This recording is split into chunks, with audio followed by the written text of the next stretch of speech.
मौसमों में सबसे खूबसूरत मौसम होता है बसंत का। इसी प्रकार जीवन में सबसे सुंदर और खूबसूरत बसंत होती है बचपन की वो एज, बचपन जिसमें ना फिक्र होती है किसी रिस्पॉन्सिबिलिटी की, ना फिक्र होती है कमाने की, ना फिक्र होती है खर्चों की। सबसे सुंदर जो अवस्था होती है पूरे जीवन की होती है बचपन। क्या होता है उन बच्चों का जिनका बचपन ही खो चुका है? क्या होता है जो बच्चे पैदा होते ही मान सयाने हो जाते हैं, बड़े हो जाते हैं? देखेंगे इस चैप्टर में। This is Avnish Tripathi, welcome to the rage institute where you get all subject related videos from class 9 to 12।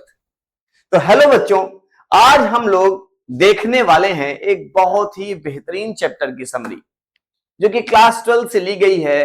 Anish जंग ने इसको लिखा है और क्या खूबसूरती से दिखाया गया है उन बच्चों की सिचुएशन को, जिन बच्चों को ना समय पे शिक्षा मिलती है, ना सही से शेल्टर मिलता है, ना खाना मिलता है, और सबसे बड़ी चीज उनका जो बहुत खूबसूरत स्प्रिंग, बचपन की स्प्रिंग है, बचपन रूपी स्प्रिंग है, वो पैदा होते ही मान खो जाती है। बच्चों, आज डिस्कस करेंगे एक ऐसा चैप्टर जो हमारे देश के उस दुख, उस दर्द को दिखाता है जिसकी पीड़ा हम सबको होनी चाहिए। हमारा देश जो 1947 में आजाद हुआ, आज ये वीडियो जब रिकॉर्ड हो रही है 2026 है, 2026 में हम बैठ करके आज भी एक ऐसी स्थिति में हैं जहां पर अपने देश के कितने मासूम, कितने बच्चे जो आज भी शिक्षा के लिए, भोजन के लिए, सही हेल्थ इंफ्रास्ट्रक्चर के लिए तरस रहे हैं। इसी बात पे चोट की है, एक बड़ी प्रहार किया गया है चैप्टर के लेखक अनीश जंग के द्वारा, जिनकी एक बुक बड़ी फेमस हुई थी जो मुस्लिम्स के पर्दा के बारे में था। जी, जो फियरलेस हैं, जो साफ साफ स्पष्टवादी हैं, साफ साफ बोलती हैं, ऐसी अनीश जंग की एक छोटी सी आपके सामने कृति लेख लेके आए हैं। क्लास 12th में जो चैप्टर रखा गया है लॉस्ट स्प्रिंग के नाम से, आज देखेंगे हम वो स्प्रिंग कौन सी है जो खो चुकी है। एक्चुअली ये वो स्प्रिंग है जो पूरे जीवन का एक बहुत महत्वपूर्ण समय होता है, बचपन। ये बचपन की स्प्रिंग है जो बहुत सारे बच्चों की खो चुकी है। आइए इस चैप्टर को बहुत इत्मीनान से देखते हैं। इस चैप्टर का समरी मैं आपके सामने लेके आया हूं। अनीश जंग ने लिखा है लॉस्ट स्प्रिंग, क्लास 12th में है। इस वीडियो को देखने के बाद जो बच्चे देख रहे हैं उनसे पक्का पिंकी प्रॉमिस है कि एक भी क्वेश्चन छूटने वाला नहीं है। लेकिन ये चैप्टर केवल क्वेश्चन और आंसर तक सीमित नहीं है। ये चैप्टर हमें अपने समाज की उस दुखद अवस्था को बताता है जो अवस्था भगवान न करे किसी बच्चे की आए। प्यारे बच्चों, आज हम लॉस्ट स्प्रिंग देखेंगे। लॉस्ट स्प्रिंग अनीश जंग के द्वारा लिखी गई है, जो कि एक वेल नोन इंडियन ऑथर हैं और जर्नलिस्ट हैं। इतना ही नहीं, ये चैप्टर हाईलाइट करता है उस हार्श रियलिटी को, उस सच को, उस गरीबी के सच को, उस बच्चों के मजदूरी के सच को, उस समाज की असमानता, भेदभाव के सच को जो भारत में स्थित है। आज हम दो बच्चों की कहानी पढ़ने वाले इस चैप्टर के माध्यम से। एक बच्चा जिसका नाम है साहिबे आलम, साहिबे आलम, और दूसरा बच्चा जिसका नाम है मुकेश। ये दोनों बच्चों की कहानी मिलियंस ऑफ बच्चों की कहानी को दिखाते हैं, लाखों बच्चों की कहानी को दिखाते हैं, जिनको दबाव बनाया गया है अपने जीवन को सेक्रीफाइस कर देने के लिए, अपने बचपन को सेक्रीफाइस कर देने के लिए। क्यों? क्योंकि उनके यहां गरीबी है। ये जो टाइटल है जिसका नाम है लॉस्ट स्प्रिंग, यहां पर जो स्प्रिंग है, ये स्प्रिंग सिंबलाइज करता है बचपन को, सुंदर बचपन को। और जो स्प्रिंग है ये यूथ, हैप्पीनेस, होप, ग्रोथ और न्यू बिगिनिंग का एक प्रतीक होता है।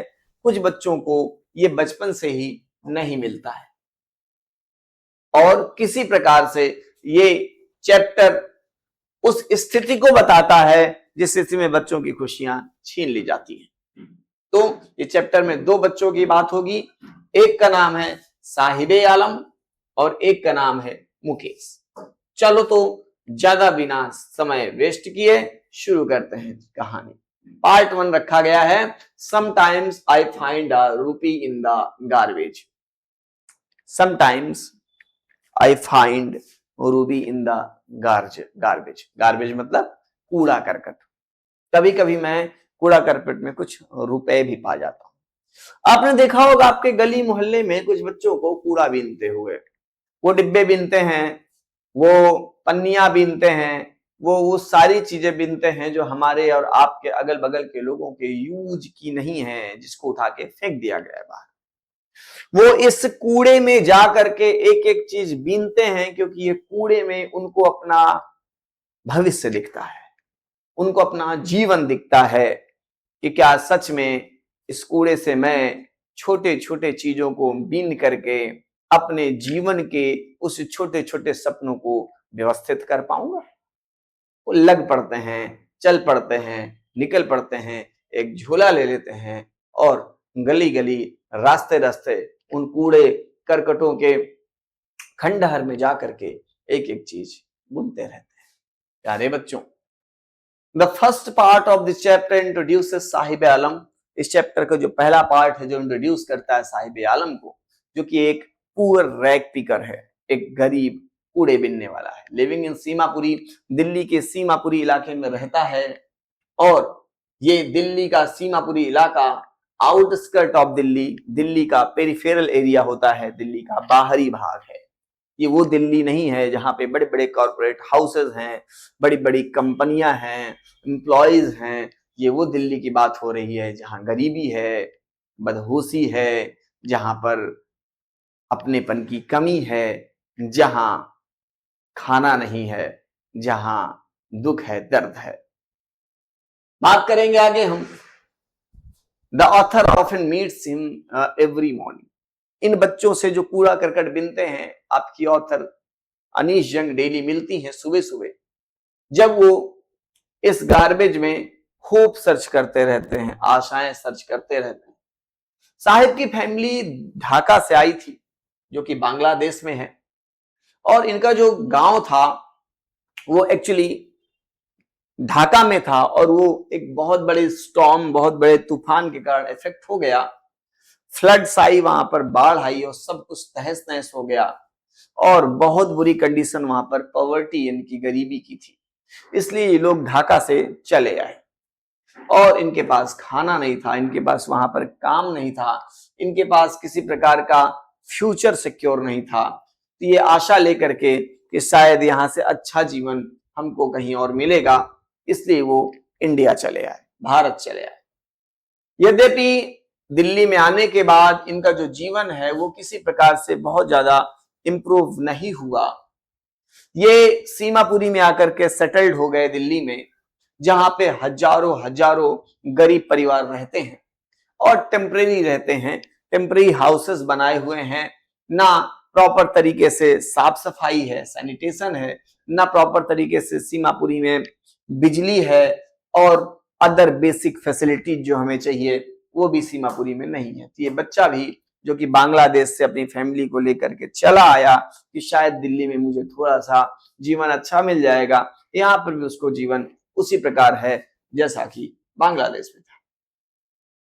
साहिब आलम के लिए जो गार्बेज यानी कि कूड़ा है, ये वेस्ट से कहीं ज्यादा है, बर्बादी यानी कि कूड़े से कहीं ज्यादा मतलब रखता है, क्योंकि ये एक सर्वाइवल, एक जिंदा रहने का एक बहुत बड़ा माध्यम है उनके लिए। प्रत्येक दिन वो इस रबिश, इस गार्बेज में, कूड़े में ढूंढते हैं छोटे छोटे चीजें, उन रिसाइकेबल आइटम्स को जिसको लेकर के दोबारा फिर से बनाया जा सकता है, जैसे प्लास्टिक हो गया, ग्लास हो गया, पेपर हो गया, मेटल्स हो गए। इन सारी चीजों को ढूंढते हैं। कभी कभी तो वो कुछ क्वाइंस भी, सिक्के भी पा जाते हैं इन कूड़ों में, और इसीलिए वो बड़े खुश होकर के कहते हैं कि कभी कभी हमें इस कूड़े में रुपए भी मिल जाते हैं।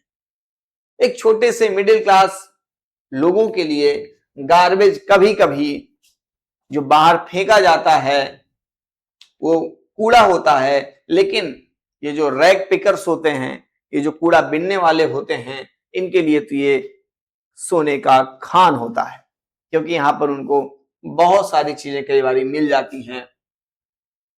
क्यों? क्योंकि ये जो कूड़ा इनके लिए खान क्यों है? क्योंकि ये खान, ये कूड़ा उनको खाना और चंद रुपए देता है।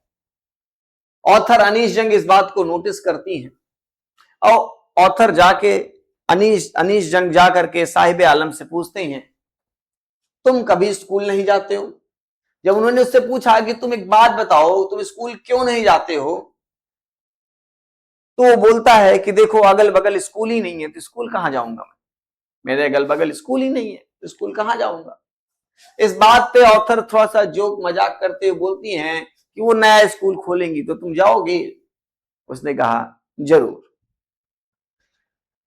उनको सरप्राइज मिला जब कुछ दिन बाद साहिब आता है और खुद पूछता है अनीश जंग से कि क्या आपका स्कूल रेडी हो गया, क्योंकि मैं तो रेडी हूं तुम्हारे स्कूल को जाने के लिए। अनीश जंग को बड़ा खोखला सा महसूस होता है अंदर से, अपनी बातों में एक हॉलो सेंस फील होता है कि मैंने ऐसी इससे बात कही जिस बात का कोई मतलब नहीं था। ना मैं स्कूल बना पाऊंगी, ना साहिब आलम का भी स्कूल जा पाएगा। Her response clearly shows that he has a strong desire to study. Sahib आलम का ये पूछना कि क्या आपने स्कूल बना दिया, ये इस बात का प्रतीक है कि उसके अंदर एक प्रगाढ़ इच्छा शक्ति थी स्कूल जाने की। लेकिन दुर्भाग्यवश गरीबी ने उसको स्कूल जाने से, इस अवसर को देने से मना कर दिया। उसके पास गरीबी इतनी ज्यादा थी कि वो बेटा स्कूल नहीं जा पाया कभी। साहब इस पूरे वर्ल्ड के अमीर बच्चों से बड़ा फैसिनेट रहता था, बड़ा प्रभावित रहता था उनको जब देखता था। ये उनको यंग बॉयज को टेनिस खेलते हुए, नए नए बच्चों को, अमीर घरों के बच्चों को टेनिस खेलते हुए बगल के क्लब में जब देखता था तो बड़ा इसको अच्छा लगता था, अच्छा फील होता था। इसका भी सपना था कि ये टेनिस शूज पहने जैसे कि वो लोग पहनते हैं व्हाइट कलर के। लेकिन इसका विरोधाभास ये हुआ कि उसने एक बार एक शूज पाया, एक पेयर ऑफ शूज पाया जो डिस्कार्डेड था, किसी के द्वारा निकाल के फेंका जा चुका था। लेकिन ये जो शूज होते हैं, इन शूज में होल होते हैं। उसको किसी ने अपना उतरा हुआ, निकाला हुआ जूता दे देता है, वो उसको ले लेता है, लेकिन उस जूते में क्या रहता है? छेद रहता है बच्चों। और ये एक बहुत बड़ा गैप दिखाता है चैप्टर में, अमीरी और गरीबी के बीच में। जो तुम्हारे पास है वो किसी गरीब बच्चे के लिए सपना जैसा है, कदर करो उसकी। आप परेशान हो कि मुझे दूसरे शूज चाहिए, और कोई परेशान है कि मुझे केवल शूज चाहिए। अंतर है इन दोनों बातों में। किसी के पास जूते ही नहीं पहनने के हों, कैसे भी हों, किसी के पास जूते ही नहीं है, और किसी के पास जूते हैं तो उसे नए जूते चाहिए। इसलिए मैं बार बार कह रहा हूं, जो तुम्हारे पास है वो किसी के लिए शायद सपनों जैसा है। इसलिए कदर करो उस चीज की जो तुम्हारे पास है, भगवान का शुक्रिया मनाओ जो तुम्हारे पास है। बच्चों, कृतज्ञ होना चाहिए व्यक्ति को, जो उसने पाया है भगवान से उसके लिए हमेशा शुक्रिया करना चाहिए, क्योंकि बहुत लोग केवल उसी चीज के लिए तरस रहे हैं, जैसा कि साहिब आलम। बाद में ऑथर फिर से साहिब आलम से मिलती हैं, और इस बार वो एक टी स्टॉल में काम कर रहा होता है, और वहां उसे 800 रुपए मिलते हैं, और उसके साथ उसको खाने का फ्री मिल जाता है, फ्री खाना मिल जाता है। यद्यपि अब साहिब आलम हर महीने पैसे पाने लग गया है, कुछ चीजें तो चेंज हो गई हैं, लेकिन वो जो केयर फ्री स्माइल रहती थी, भले ही कूड़ा बिनता था लेकिन मुस्कुराता रहता था, चमकती हुई जो उसके फेस थे, चमकती हुई जो आंखें थी, वो शायद अब गायब हो चुकी हैं। अब बच्चे के ऊपर जिम्मेदारियों का बोझ दिखाई होने लगा। अब वो एक स्टील का कनस्टर ले लेता है रोज, जिसमें चाय भर लेता है, और एक चाय की दुकान में एम्प्लॉयर के ऑर्डर के अकॉर्डिंग वो सबको चाय देता है। पहले वो रैक पिकिंग करता था, पहले वो कूड़ा बीनता था, गरीब था लेकिन स्वतंत्र था। अब उसके पास एक जॉब है लेकिन उसका जो स्वतंत्रता है वो छिन गई है। 4 पैसे तो अर्न होने लगे लेकिन वो स्वतंत्रता छिन गई। जो स्टील का कनिस्टर है वो यहां पर एक रिस्पॉन्सिबिलिटी को सिंपलाइज करता है, रिस्पॉन्सिबिलिटी को दिखाता है, और जो बर्डन ऑफ अर्निंग है वो लाइवलीहुड को दिखाती है, जिंदगी के लिए जो पैसों की जरूरत है उसको दिखाती है इस छोटी सी ही एज में। इस प्रकार से साहिब आलम की जो स्टोरी है हमें गरीबी जो चाइल्डहुड को बर्बाद कर देती है, गरीबी जो बच्चों के बचपन को बर्बाद करने में कहीं ना कहीं फोर्स करती है, इस चीज को दिखा रही है। और बाद में ये बच्चे बड़े हो जाते हैं समय के पहले ही। कभी आपने देखा होगा कि कोई छोटा बच्चा, 1-2 साल का बच्चा है, वो बड़ी बड़ी बातें करे, ठीक है ना, उसके बातों में बड़े की झलक दिखे तो बहुत इरिटेशन फील होती है, अच्छा नहीं लगता है कैसे तुम बात कर रहे हो, तुम्हारी ये बात करने की एज है जैसे बात कर रहे हो, हमें अच्छा नहीं लगता। क्योंकि हमें ये लगता है कि बच्चा है तो इसकी बोली भाषा खेलना कूदना भी बच्चों के जैसा होना चाहिए, और ये बात बिल्कुल सच है।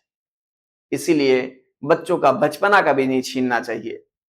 बच्चे कभी ध्यान देना चाहिए कि बचपन में ही बड़े तो नहीं हो रहे हैं। बच्चों की जिंदगी बिल्कुल फ्री होती है और हमारी रिस्पॉन्सिबिलिटी है हर बच्चे का बचपन फ्री रहे। अब आइए बात करते हैं पार्ट 2 की। इस पार्ट का नाम है I want to drive a car.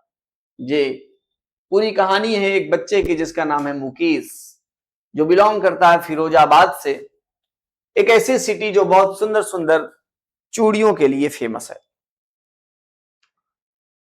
शताब्दियों से फिरोजाबाद में जो परिवार रहते हैं ये लगातार काम कर रहे हैं चूड़ियों को बनाने का।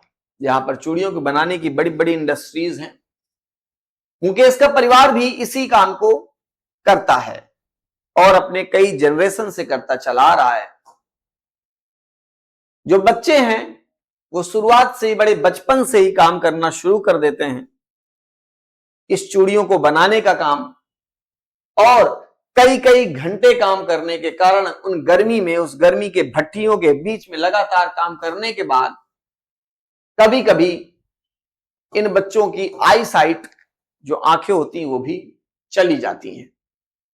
वहां का काम करना एक्सट्रीमली अनहेल्दी होता है पूरी तरीके से, और फर्नेस, उस भट्टी की एक्सट्रीम हीट, धुआं और उस कांच की जो धूल होती है वो बच्चों की आई साइट को, वहां के वर्कर्स के आई साइट को, आंखों को खराब कर देती है, और इसके साथ साथ उनके फेफड़े भी जवाब देना बंद कर देते हैं। बहुत सारे वर्कर्स अपने विजन को, अपने आंखों की रोशनी को खो चुके होते हैं तब तक जब तक वो बड़े होते हैं। बड़े होने तक अपनी आंखों की रोशनी को खो चुके होते हैं।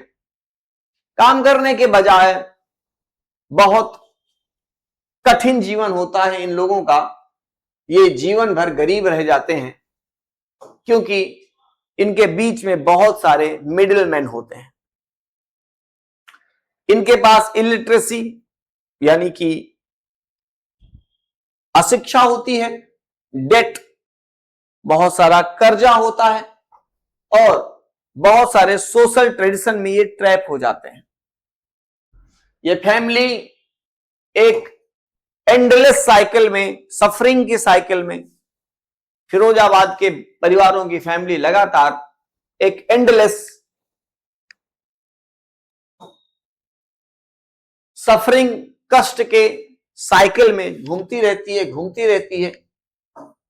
हमारी ऑथर अनीश जंग भी विजिट करती है मुकेश के घर में और बहुत ध्यान से ऑब्जर्व करती हैं कि जो फैमिली है बड़ी छोटी है, और इस छोटी फैमिली में बहुत सारे लोग हैं, क्राउडेड होम है, और कुछ थोड़े बहुत पोजीशंस, थोड़े बहुत सामान घर में है बस। ये लोग लगातार कॉन्टिन्यूअसली काम करते रहते हैं, लेकिन इनकी इनकम इतनी होती है कि मुश्किल से बस केवल जीवन चल सके। औरों की तरह मुकेश ने हिम्मत किया थोड़ा सा अलग सपना देखने का। वो अपने बैंगल्स को बनाने का काम नहीं करना चाहता है, बल्कि उसकी जगह वो एक मोटर मैकेनिक बनना चाहता है। ऑथर ने पूछा कि क्या तुम मोटर चलाना जानते हो? तो इस बात पे मुकेश बड़ा प्यारा जवाब देता है, नहीं जानता हूं तो सीख लूंगा। ये एक बहुत पॉजिटिव एटीट्यूड को दिखाता है। मुकेश की इच्छा है कि वो ड्राइविंग सीखे, कार को रिपेयर करना सीखे। यद्यपि उसने कभी गैरेज देखा भी नहीं है पास से जहां गाड़ियां होती हैं, लेकिन उसका विश्वास है कि एक दिन वो जरूर अपने सपनों को पालेगा। जो ऑथर है ये मुकेश के कॉन्फिडेंस से बहुत इंप्रेस्ड हो जाती हैं, उसके दृढ़ इच्छा से इंप्रेस्ड हो जाती हैं। वो अपने फैमिली के इस चैलेंज को, ट्रेडिशन को, सोशल एक्सपेक्टेशन को बदलना चाहता है। उसका जो स्वप्न है ये सिंबल है एक प्रकार का आशा का, साहस का और उस पॉसिबिलिटी का, उस संभावनाओं का जो कि शायद इस पॉवर्टी के साइकिल को तोड़ सकती है। तो ये था प्यारे प्यारे बच्चों आपका चैप्टर, जिस चैप्टर का नाम है द लॉस्ट स्प्रिंग। दो बच्चों की कहानी मैंने आपको सुनाई, अनिल जंग के द्वारा लिखी हुई। एक का नाम है साहिब आलम और एक का नाम है मुकेश। होप आपको पूरी स्टोरी अच्छे से क्लियर हो गई होगी। इस स्टोरी में है क्या? इस स्टोरी में गरीबी है, इस स्टोरी में कहीं ना कहीं अभाव है, इस स्टोरी में बच्चों के बचपन छीन लेने की एक अवस्था है। तो प्यारे बच्चों, हम मिलेंगे अब एक अगली वीडियो में, जिस वीडियो में हम फिर से एक समरी, एक चैप्टर की डिटेल एक्सप्लेनेशन लेके आएंगे। तो मिलते हैं अगले वीडियो के लिए, तब तक पढ़ते रहिए, बढ़ते रहिए। और हाँ, जिस चैप्टर की आपको जरूरत है कि सर मुझे ये चैप्टर पढ़ना है, उस चैप्टर को आप कमेंट कर दीजिए, हम आपके लिए लेके आ जाएंगे। क्योंकि दरेज हमारे प्यारे प्यारे नन्हे मुन्ने बच्चों की एक फैमिली है जहां पे हम आपकी बड़ी केयर करते हैं। एक भी बच्चा कहीं पीछे न छूट जाए, इस बात का ध्यान दे दें। प्यारे बच्चों, दरेज आपके लिए है, आप जैसा कहेंगे हम वैसा करेंगे आपके लिए। बस वादा ये करो कि तुम मन लगा के पढ़ोगे। मिलते हैं अगले लेक्चर में, तब तक के लिए बाय बाय। देखते रहिए दरेज इंस्टीट्यूट।